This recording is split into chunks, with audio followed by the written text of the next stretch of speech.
ಶಿಡ್ಲಘಟ್ಟ ನಗರ ಹಾಗೂ ಗ್ರಾಮೀಣ ಪ್ರದೇಶಕ್ಕೂ ತಟ್ಟಿದ ಯುದ್ಧದ ಎಫೆಕ್ಟ್. ಕಳೆದ 2-3 ದಿನಗಳಿಂದ ಬೆಳಗ್ಗೆ 6 ಗಂಟೆಯಿಂದಲೇ ಸಿಲಿಂಡರ್ ಗೌಡನ್ ಬಳಿ ಸಿಲಿಂಡರ್ಗಾಗಿ ಜಮಾಯಿಸಿದ ನೂರಾರು ಗ್ರಾಹಕರು ಸರದಿ ಸಾಲಿನಲ್ಲಿ ನಿಂತು ಬಿಗಿ ಪೊಲೀಸ್ ಬಂದೋಬಸ್ತ್ನಲ್ಲಿ ಸಿಲಿಂಡರ್ ವಿತರಿಸಿದ ಏಜೆನ್ಸಿ ಮಾಲೀಕರು. ಕೊಡ್ತಾ ಇದ್ರು ಗ್ಯಾಸು, ಇವಾಗ ಬುಕ್ ಮಾಡಿ 8 ದಿನ ಆಗಿದೆ. 3 ದಿನದಿಂದ ಬಂದು ವಾಪಸ್ ಹೋಗಿದ್ದೀವಿ.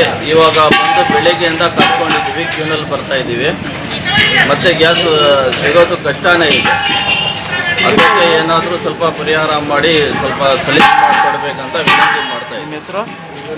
ನನ್ನ ಹೆಸರು ಮೊಹಮ್ಮದ್ ದೋಸ್ತೀರ್ ಅಂತ. ಎಲ್ಲಿರೋದು? ಶಿಡ್ಲಘಟ್ಟ, ಆಜಾದ್ ನಗರ. ಸಿಲಿಂಡರ್ ಬುಕ್ಕಿಂಗ್ ಮಾಡಿದ 1 ವಾರ ಆಗಿದೆ. ಮನೆಯಲ್ಲಿ ಸಿಲಿಂಡರ್ ಇಲ್ಲದೆ ಅಡುಗೆ ಮಾಡಲು ಪರದಾಡುವಂತಹ ಪರಿಸ್ಥಿತಿ ಎದುರಾಗಿದೆ. ಬೆಳಗ್ಗೆಯಿಂದ ಕ್ಯೂನಲ್ಲಿ ನಿಂತು ಸಾಕಾಗಿದೆ. ಸಿಲಿಂಡರ್ ಇವತ್ತು ಸಿಗುತ್ತೋ ಇಲ್ವೋ ಎಂಬ ಮಾಹಿತಿ ಇಲ್ಲ. ನಮಗೆ ಪರಿಹಾರ ಕಲ್ಪಿಸಿಕೊಡಬೇಕು ಎಂದು ಗ್ರಾಹಕರು ಬೇಸರ ವ್ಯಕ್ತಪಡಿಸಿದರು. ವಾಪಸ್ ಹೋಗಿ ಗ್ಯಾಸ್ ಸಿಗ್ತಾ ಇಲ್ಲ, ಡಿಮ್ಯಾಂಡ್ ಇದೆ. ಅದೇನೋ ಏನಾದರೂ ಏನು ನಮ್ಗೆ ಗೊತ್ತಿಲ್ಲ ಸರ್.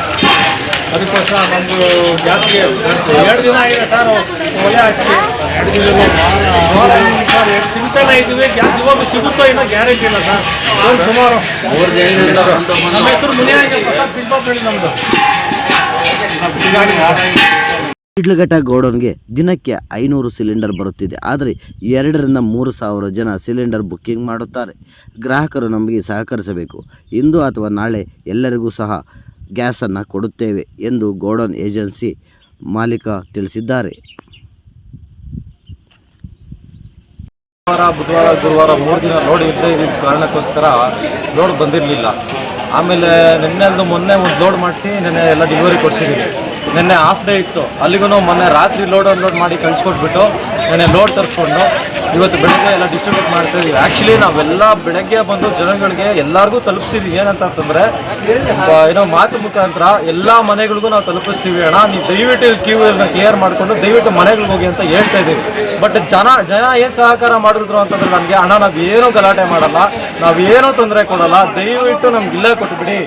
ಯಾಕೆಂತಂದರೆ 2 ವಾರದಿಂದ ಬುಕ್ಕಿಂಗ್ ಮಾಡಿ ನಾವು ಕಾಯ್ಕೊಂಡಿರೋರು ಇದ್ದೀವಿ.